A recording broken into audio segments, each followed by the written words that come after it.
दोस्तों UP DElEd online admission form 2023 दोस्त आप सभी के लगातार कमेंट आ रहे हैं डीएलएड ऑनलाइन एडमिशन के संदर्भ में। जैसा कि आप सभी को पता है लगातार वीडियो के माध्यम से आपके सभी कन्फ्यूजन्स को दूर करने का प्रयास हम कर रहे हैं। फिर से एक बार वही मुहिम, जितने भी कन्फ्यूजन्स आपके हैं इस वीडियो में आप दूर करिएगा। यहाँ सबसे पहले मैं आपको बताना चाहूँगा आपके बीच में संपर्क माध्यम दिया जा रहा है 9452331053। अगर आपको किसी भी प्रकार की समस्या हो रही है डीएलएड एडमिशन के संदर्भ में तो बिल्कुल आप अपनी बातों को इस नंबर के माध्यम से अवगत करा सकते हैं। समय रहते हुए आपके हर एक कन्फ्यूजन्स को दूर किया जाता है। आपके लिए व्हाट्सएप ग्रुप बना हुआ है जिसकी लिंक मैंने डिस्क्रिप्शन बॉक्स में दे रखी है। ठीक है, अगर आपको ग्रुप ज्वाइन करना है तो आप डिस्क्रिप्शन बॉक्स को ओपन करें, आप ग्रुप को ज्वाइन कर लीजिए। ठीक है, चलिए यहाँ आपके जो कमेंट आ रहे थे सबसे पहले मैं आपको बताना चाहूँगा इस चैनल के माध्यम से आपके लिए डीएलएड प्रथम सेमेस्टर की क्लासें भी प्रोवाइड किया जाएगा। ठीक है, अगर आपको क्लास लेना है तो चैनल के साथ आप बने रहिएगा। आप सभी के लिए मैं खुद हैंड रिटन नोट्स तैयार किया हूं। ठीक है, उसी नोट्स से मैंने 2022 बैच को पार किया है। ठीक है, और आपके लिए फिर से एक बार नए कंटेंट और नए उमंग के साथ जब आपकी क्लासें शुरू होंगी जो है तो उसी जो है टॉपिक को लेकर आपके बीच में हम उपस्थित होंगे। ठीक है, और मैं दावा करता हूं अगर आप मेरे साथ लगातार बने रहेंगे तो मैं चैलेंज के साथ करता हूं कि आपको मैं हर एक टॉपिक को समझाने का प्रयास करूंगा। यहां तक मैं कहता हूं कि अगर आपको समस्या होती है तो इस नंबर पर मुझे अवगत कराइए कि महोदय मुझे ये टॉपिक नहीं समझ में आई। मैं यहां तक कोशिश करता हूं कि उस टॉपिक को फिर से अपने अगले वीडियो में लेके चलूँ। ठीक है, ताकि आपको कहीं किसी भी प्रकार का डाउट न रह जाए। तो बहरहाल जब आपकी क्लासें शुरू होंगी तो आप खुद ब खुद समझ पाएंगे। यहाँ 20,000 से 80,000 तक काउंसलिंग प्रक्रिया चल रही है।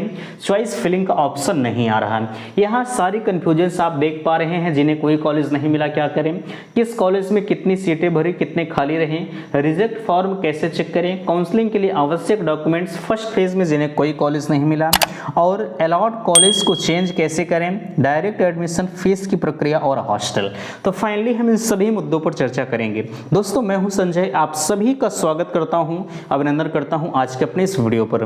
मैं निवेदन करूंगा कि चैनल पर पहली बार विजिट कर रहे हैं तो प्लीज़ चैनल को सब्सक्राइब जरूर करेंगे। सबसे पहले आपके जो कमेंट आ रहे थे, एक आप सवाल कर रहे थे, मैंने उसे बोर्ड पर नहीं लिखा है। ठीक है, आप कह रहे थे कि भैया अगर 1 से 20,000 रैंक तक, ठीक है, आपको पता है 1 से 20,000 रैंक तक जो काउंसलिंग या चॉइस फिलिंग की प्रक्रिया थी उसका रिजल्ट जो है वो आ चुका है। आप कह रहे थे कि अगर 1 से 20,000 रैंक तक 9,639 अभ्यर्थियों को कॉलेज मिला है तो क्या 20,000 से जो 80,000 तक काउंसलिंग चल रही इसमें कितने को कॉलेज मिल सकता है, कितने सीट को छोड़ सकते हैं। अगर हम 20,000 से 80,000 तक की बात करें तो कम से कम ये माना जा रहा है कि 30,000 अभ्यर्थी जो है वो सीट को छोड़ देंगे। ठीक है, 30,000 अभ्यर्थी वो सीट को छोड़ देंगे, बाकी 50,000 एडमिशन लेंगे। फाइनली आप साथ बने रहिएगा। हालांकि जब इसका जो कॉलेज अलॉटमेंट लेटर्स जो दूसरे फेज का यहाँ चल रहा है 20,000 से 80,000 तक, जब वो आएगा तो खुद ब खुद चीज़ें स्पष्ट हो जाएंगी। कितने लोगों ने छोड़ा है, कितने लोगों ने क्या किया है, सब कुछ आपको इस चैनल के माध्यम से इन्फॉर्म करा दिया जाएगा। आपको परेशान होने की ज़रूरत नहीं है। ठीक है, अभी से एक आंकड़ा लगाना पूरी तरह से गलत है। कितने लोग खाली कर सकते हैं, कितने लोग क्या कर सकते हैं, ये आने वाला वक्त तय करेगा। ठीक है, चलिए जिन्हें कोई कॉलेज नहीं मिला वे क्या करें, ध्यान दीजिएगा। मैंने आपको बताया है जिन्हें कोई कॉलेज नहीं मिला है उनको परेशान नहीं होना है। आप लगातार इस बात से रूबरू करा रहे हैं और मैं आपको हर बार यही बता रहा हूं कि अगर आपको कोई कॉलेज नहीं मिला है, मैंने आपसे कहा था आपको जो कॉलेज चाहिए, जैसे मैं मान कर चलता हूँ कि आपको प्रयागराज डाइट चाहिए तो आप प्रयागराज डाइट के अलावा और किसी को नहीं चाहते हैं तो आप सिर्फ एक कॉलेज को लॉक कर दीजिए। अगर मिल जाता है तो ठीक है, अन्यथा की स्थिति में आप अगले राउंड में चले जाएंगे। ठीक है, तो यही जो मेरे कहने के अनुसार चले हैं वो कहीं ना कहीं बेहतर है। और एक समस्या और हुई है, जो मेरे कहने के अनुसार नहीं चले हैं वो आज पछता रहे हैं। ठीक है, मैंने आपसे कहा था एक कॉलेज लॉक कर दीजिए, नहीं मिलता है आप अगले चरण में चले जाएंगे। और कुछ लोग किए क्या है, मैंने कहा आप एक कॉलेज लॉक करिए, लेकिन उन्होंने मेरी बात को नहीं माना। उन्होंने एक कॉलेज के अलावा और कई कॉलेज को लॉक कर दिया। ठीक है, और खुदा न खास्ता उनकी मेरिट पहले कॉलेज के लायक नहीं थी, उनको अगले कॉलेज के लिए लेके चले गए। ठीक है, और वही कमेंट कर रहे हैं कि मैं कॉलेज से संतुष्ट नहीं हूं।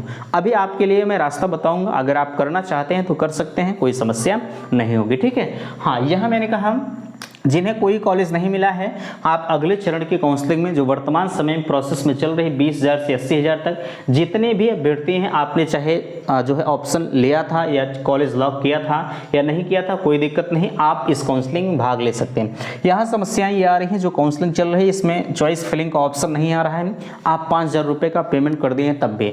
देखिए कभी कभी सर्वर की समस्याएं हो जाती हैं, आप ट्राई करते रहिएगा। भाई आपने पेमेंट कर दिया है तो ऑप्शन जरूर आएगा, आज नहीं तो कल, ठीक है। आप लेकिन ट्राई करते रहे, मैं ये नहीं कहूँगा कि आप छोड़ दीजिए, है ना, ट्राई करिए। यहाँ किस कॉलेज में कितनी सीटें भरी, कितने खाली रहे, कैसे चेक करें, ध्यान दीजिएगा। मैंने इस पर एक पर्सनल वीडियो आपके लिए प्रोवाइड किया। यार लगातार आपके मैसेज आ रहे हैं कि भैया कौन से कॉलेज में कितनी सीटें भरी। मैंने आपको बताया, मैं आपको ओरल तरीके से बता रहा था कि यहाँ पर इतनी सीटें भर गई हैं, ठीक है, लेकिन आप कर क्या रहे थे, आप ओरल तरीके से नहीं समझ रहे थे। तो मेरे दिमाग में आया कि मैं क्यों ना एक पर्सनल वीडियो इस मामले पर बना दूं। तो मैंने आपके लिए वीडियो बनाया और आपने उससे देखा भी। जिन लोगों ने नहीं देखा है, वीडियो के लिस्ट में जाइए, वहां पर वीडियो पड़ी हुई है, ठीक है, आप उस वीडियो को देख लीजिए, आपके सारे डाउट्स क्लियर हो जाएंगे। मैंने स्टेप बाय स्टेप आपको बताया है कि किस में कहाँ कितनी सीटें खाली हैं, कितने लोगों ने एडमिशन लिया है, सब कुछ आपका उसमें डाटा दिया हुआ है। और यहाँ तक कि उसमें दिया है कि किस कॉलेज के लिए कितने मेरिट के अभ्यर्थियों को जो है अलॉट किया गया है, ठीक है, मेरिट वाइज वहां पर बताया गया। कुछ लोग, मैं जब आपके बीच में कट ऑफ का वीडियो दे रहा था कितने कट ऑफ जा सकती है, तो कुछ लोग कट ऑफ का विरोध कर रहे थे, ठीक है, लेकिन अब उनके कहीं ना कहीं उनको एक तमाशा जरूर लगा होगा कि यहाँ से कितनी फैक्ट जानकारी दी जाती है। मैंने आपसे यही कहा था कि 240 और 250 के आसपास में आपकी मेरिट हर एक डाइट के लिए जा सकती है, और वही चीज़ें सत्य हुई। आप खुद कल देखिएगा, ठीक है, आप खोलकर देखिएगा, जब आप ये लिस्ट खोलेंगे ये वाले, तो आपको वहाँ खुद ब खुद मेरिट वाइज दिखाई देगा इस कॉलेज के इस अभ्यर्थी की इतनी मेरिट है, इसलिए इन्हें अलॉट किया गया है, ठीक है। वहाँ पर मैंने स्टेप बाय स्टेप सब कुछ बताया है। यहाँ रिजेक्ट फॉर्म को कैसे चेक करें, ध्यान दीजिएगा। जो लोग कह रहे हैं कि हम रिजेक्ट फॉर्म को चेक कर लेंगे, किसी की बस की बात नहीं है, चाहे हम हो चाहे आप हो, ठीक है ना, हम कहीं अलग से हैं ना आप कहीं अलग से हैं। जिनका रिजेक्ट होना होगा, अभी आपने देखा 20,000 में लगभग 449 अभ्यर्थियों का फॉर्म जो है वो रिजेक्ट हुआ है। तो ऐसे में जो 80,000 तक जो काउंसलिंग प्रक्रिया चल रही है, इसमें भी कुछ न कुछ अभ्यर्थियों के फॉर्म रिजेक्ट होंगे। रिजेक्ट को लेकर कल आपके लिए PNP जाया जाएगा। सबसे बड़ी समस्या इन्होंने ये क्रिएट किया है कि ये 5,000 रुपये का पेमेंट ले रहे हैं, पेमेंट वाला लेने के बाद ये कैंसिल कर दे रहे हैं। अरे महोदय, कम से कम आपको शर्म आनी चाहिए इस बात की कि आप एक बेरोजगार अभ्यर्थी से 5,000 रुपया लेकर उसका फॉर्म रिजेक्ट कर रहे हैं।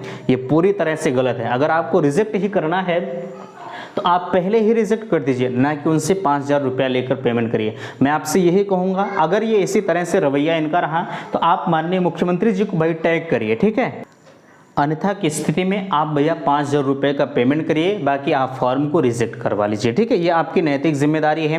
बहरहाल अगर मैं आपके साथ लगातार लगा हुआ हूँ, आपके लिए संघर्ष कर रहा हूँ, तो इसके संदर्भ में मैंने जब आपका एडमिशन प्रक्रिया या आवेदन की प्रक्रिया चल रही थी, डेट बढ़वाने के लिए लगातार संघर्ष किया, लेकिन आपने नहीं माना, आपको यही लगा कि ये मेरे लिए कुछ नहीं कर रहे हैं। तो बहरहाल मैं कल फिर इसके लिए PNP जाऊँगा, वहाँ से जो भी चीज़ें स्पष्ट हो पाएंगी आपको बताने का प्रयास हम जरूर करेंगे, ठीक है। आपको परेशान नहीं होना है, जैसा भी होगा आपको लाइव दिखाया जाएगा, ठीक है।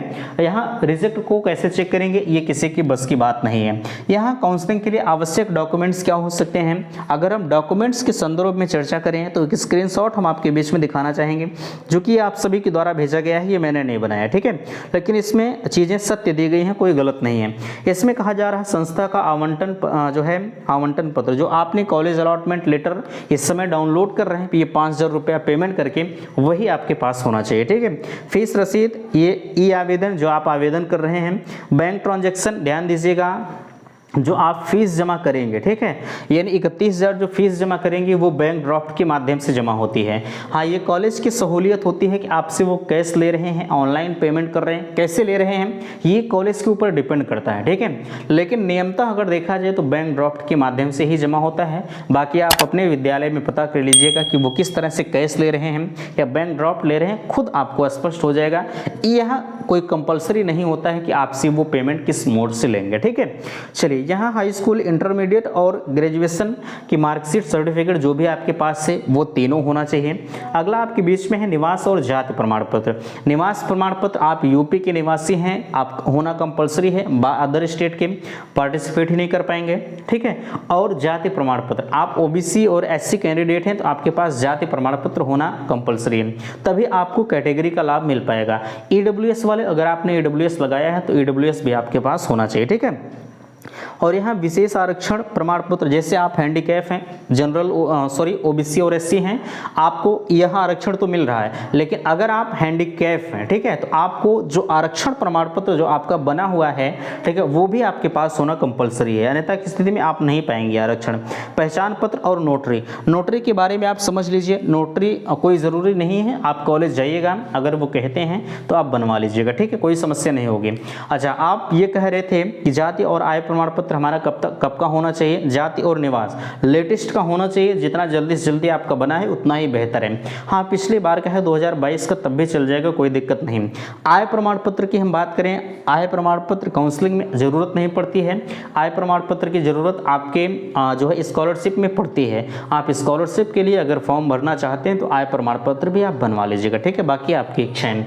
चलिए, ये चीज़ें हो गई। यहाँ फर्स्ट काउंसलिंग में जिन्हें कोई कॉलेज नहीं मिला, जिन्हें कोई कॉलेज नहीं मिला है, वो सेकंड काउंसलिंग में अपने जो है काउंसलिंग कराएंगे, कोई दिक्कत नहीं, इन्हें कोई भी पेमेंट नहीं करना है। जिन्होंने, ठीक है, इन्हें कोई भी पेमेंट नहीं करना। कुछ लोगों को इस बात का कन्फ्यूजन से, क्या हम इस राउंड में कराएंगे तो क्या 5,000 रुपये फिर से देना पड़ेगा? नहीं, ऐसा नहीं है, आपको फ्री ऑफ कॉस्ट चलेगा। जो कंप्यूटर चार्ज, जो सिस्टम होगा, उसी का चार्ज आपका लगता है या नहीं लगता वो मुझे नहीं पता, ठीक है, लेकिन आपको फीस के तौर पर कोई भी रुपया नहीं देना है। अलॉट कॉलेज को चेंज कैसे करें? नो चेंज, कोई भी चेंज नहीं होगा, जहाँ आपको मिल गया है वो अडिग है। हाँ, आपका चेंज कैसे होगा? मैंने आपसे कहा था आप उसी कॉलेज को लॉक करिएगा जहाँ आपको सुटेबल पड़ता है, लेकिन कुछ लोगों ने बात को नहीं माना। जिन लोगों ने मान लिया वो तो सेकंड राउंड में आ गए, जो वर्तमान समय में चल रहा है, लेकिन जिन लोगों का माइंड एक्स्ट्रा चल रहा था उन लोगों ने नहीं माना और आज इसी की श्रेणी में आ गए हैं। एक कॉलेज अलॉट हो गया है, वो कॉलेज से संतुष्ट नहीं है, ठीक है। तो ध्यान दीजिएगा, आपको करना क्या है, आपको दोबारा से 5,000 रुपये का पेमेंट करना है। ये 5,000 रुपये का पेमेंट करके आप अगले राउंड में शिफ्ट हो जाइए, ठीक है। दोबारा से 5,000 रुपये का पेमेंट तो आपने किया, फिर से आपको करना है, क्योंकि आप जो है नुकसान कर रहे हैं, ठीक है, आपको भरपाई करना है, और नहीं करेंगे तो आपको जो अलॉट हुआ वहीं आप जाकर कर लीजिए, ठीक है। लेकिन समस्या इस बात की है, अभी 5,000 सबमिट करने का लिंक आया ही नहीं है, ये क्या करेंगे, ठीक है। तो ध्यान दीजिएगा, इसके संदर्भ में किसी के पास कोई अपडेट नहीं है कि 5,000 पेमेंट करने की जो नई लिंक है वो कब जारी होगी। अगर ऐसा कुछ होता है तो चैनल के माध्यम से आपको बताया जाएगा। 100% आज नहीं तो कल, अगर कोई कॉलेज अलॉट हुआ है, आप कॉलेज से संतुष्ट नहीं, तो आपको जो है ड्रॉप करने के लिए, आगे जाने के लिए कोई ना कोई लिंक आज नहीं तो कल एक्टिवेट होगी, ठीक है। आप परेशान मत होइएगा। हाँ, ये फर्स्ट फेज में होती है कि सेकंड फेज में होगी, ये कोई नहीं कह सकता, ठीक है। जैसा भी होगा आपको चैनल पर बने रहिएगा, बताया जाएगा। मैं तो यही कहूँगा कि यार जो कॉलेज आपको मिल गया है उसी से आप संतुष्ट होकर 5,000 रुपये काहे को नुकसान करेंगे, आप कर लीजिए, कोई दिक्कत नहीं होगी, ठीक है, बाकी आपकी इच्छाएं। यहाँ डायरेक्ट एडमिशन के बारे में आप कह रहे थे, परेशान नहीं होना है, ठीक है, चूँकि सीटें आपकी बार लगभग 70-80 हज़ार खाली रहेंगी। डायरेक्ट एडमिशन 100% होगा, एकदम कंपलसरी, ये जान लीजिएगा। जिनकी रैंक एकदम लास्ट की होगी, कोई अभ्यर्थी होगा जिनकी रैंक सबसे लास्ट की होगी, ठीक है, उसका भी एडमिशन हो सकता है, बट बहुत ज़्यादा कंफर्म नहीं कहा जा सके। जिनकी रैंक 3 लाख के नीचे है या 3,20,000 है, 10,000 है, इनका एडमिशन होना स्वाभाविक है। स्वाभाविक का मतलब, जैसे अगर इधर की जिनकी रैंक अच्छी खासी है, अगर वो सीट को ड्रॉप करते हैं, एडमिशन नहीं लेते हैं, तो 100% हो जाएगा। अगर सब लोग एडमिशन में ले लेंगे तो नहीं हो पाएगा, ठीक है। वैसे परेशान मत होइएगा, डायरेक्ट एडमिशन में सब कुछ क्लियर हो जाएगा, ठीक है। आप सेकंड फेज की काउंसलिंग कब होगी? सेकंड फेज की काउंसलिंग जब फर्स्ट फेज समाप्त होगा तो सेकंड फेज की काउंसलिंग कराई जाएगी। कुछ लोगों को इस बात का डर था कि सेकंड फेज की काउंसलिंग नहीं होगी, 101% होगी, क्योंकि आप देख पा रहे हैं अभ्यर्थी कितने कम जो है एडमिशन ले रहे हैं। 20,000 में 10,000 लोग एडमिशन ले रहे हैं, 10,000 सीट खाली चली जा रही है। तो ऐसे में सीट भरना भी अब की बार थोड़ा सा मुश्किल है। अब की बार क्या एक को बार सीट नहीं भरी तो अब की बार भरने के चांसेस जताए जा रहे हैं। अभी फिलहाल के लिए ये कंफर्म नहीं है। फीस की प्रक्रिया समझ लो, मैंने आपको बताया है अगर आपको डाइट कॉलेज अलॉट हुआ है तो आप 10,000 रुपये का पेमेंट पहले ही कर दे रहे हैं। सिर्फ और सिर्फ 200 रुपये का पेमेंट आपको करना है। 10,200 रुपये फीस होती है, 200 रुपये आपको पेमेंट करना होगा। अगर आपको प्राइवेट कॉलेज मिलता है तो आपने 10,000 रुपये 5-5 हज़ार रुपये करके जमा कर दिया है, आपको 31,000 रुपये का पेमेंट करना होगा।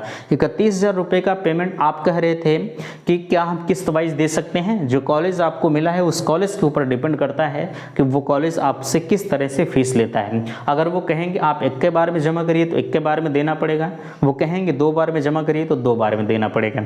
ये आपकी कॉलेज की नैतिक जिम्मेदारी होती है कि अभ्यर्थियों से किस प्रकार से पेश आते हैं। ठीक है, यह आपके ऊपर डिपेंड है, आप फीस को कैसे क्या करते हैं आप समझिएगा। ठीक है, चलिए हाँ एक चीज़ और आ रहा था, कुछ लोग कह रहे थे कि कोई कॉलेज वाले 70,000 में कर रहे हैं, कोई 80,000 में कर रहा है। 80,000 वाला तो कहीं ना कहीं सही है, लेकिन जो 70,000 में कर रहे हैं ये मेरे समझ से बाहर है, क्योंकि 41,000 रुपये आपके दोनों साल की फीस होती है। 41,000 टोटल 82,000 रुपये। ठीक है, ये 82,000 रुपये इनकी फीस होती है, तो किस 1000 से 70,000 में कर रहे हैं, ये मेरे पहुँच से बाहर है। ठीक है, जहाँ भी आप एडमिशन लीजिएगा अगर कम पैसे में एडमिशन ले रहे हैं तो आप खुद इनसे समझ लीजिएगा, परख लीजिएगा। होता क्या है जब आप सेकेंड सेमेस्टर बीतता है, जब आप थर्ड सेमेस्टर में फिर से 41,000 रुपये देना पड़ता है, तो वहीं जो पिछला फीस आपका बकाया रहता है उसी में ऐड करके आपको बता देते हैं कि महोदय आपकी इतनी फीस बाकी है, टोटल फीस लाइए, तब आपका हम थर्ड सेमेस्टर में एडमिशन करेंगे, अन्यथा हम बाहर कर देंगे। ठीक है, अगर आप फीस देने के कंडीशन में है तो ठीक है, अन्यथा की स्थिति में आपको डीएलएड लास्ट में छोड़ना ही पड़ता है। ठीक है, इसलिए आप अच्छी तरह से समझ लीजिएगा, परख लीजिएगा क्या है कैसे है, खुद आप समझदार हैं, भविष्य के भावी शिक्षक हैं। ठीक है, चलिए यहाँ हॉस्टल के बारे में आप कह रहे थे, हॉस्टल जो है कहाँ है कैसे है। देखिए हॉस्टल के बारे में मुझे नहीं पता, आप हॉस्टल के बारे में मुझसे नाजायज़ बातें ना करें, इसके संदर्भ में बात भी नहीं करना चाहता, क्योंकि यार मैं हर एक कॉलेज में जाकर ये नहीं पता करूँगा कि भैया आपके यहाँ हॉस्टल है। ठीक है, ये मेरा काम नहीं है। आपका एक काम है, आपको एक विद्यालय चाहिए। मेरे जान पहचान में मेरे लिए हर अभ्यर्थी बराबर है। ठीक है, मैं ये नहीं कहूँगा कि 3,000 विद्यालय 3,000 विद्यालय में घूम कर जाऊँगा हॉस्टल पता करूँगा। ठीक है, मेरा ये काम नहीं। आपका ये नैतिक जिम्मेदारी, जो कॉलेज अलॉट हो रहा है आप उनके पास कॉल कर लीजिए, महोदय आपके पास हॉस्टल है या नहीं है, वो खुद आपको बता देंगे कि हॉस्टल है या नहीं। ठीक है, तो ये था आज का वीडियो। आशा करते हैं दी गई जानकारी से आप संतुष्ट हैं। किसी भी प्रकार की समस्या होती है तो बिल्कुल आप मुझे अवगत जरूर कराइएगा। मिलते हैं आपसे नेक्स्ट अगले वीडियो में, तब तक के लिए थैंक्स, धन्यवाद।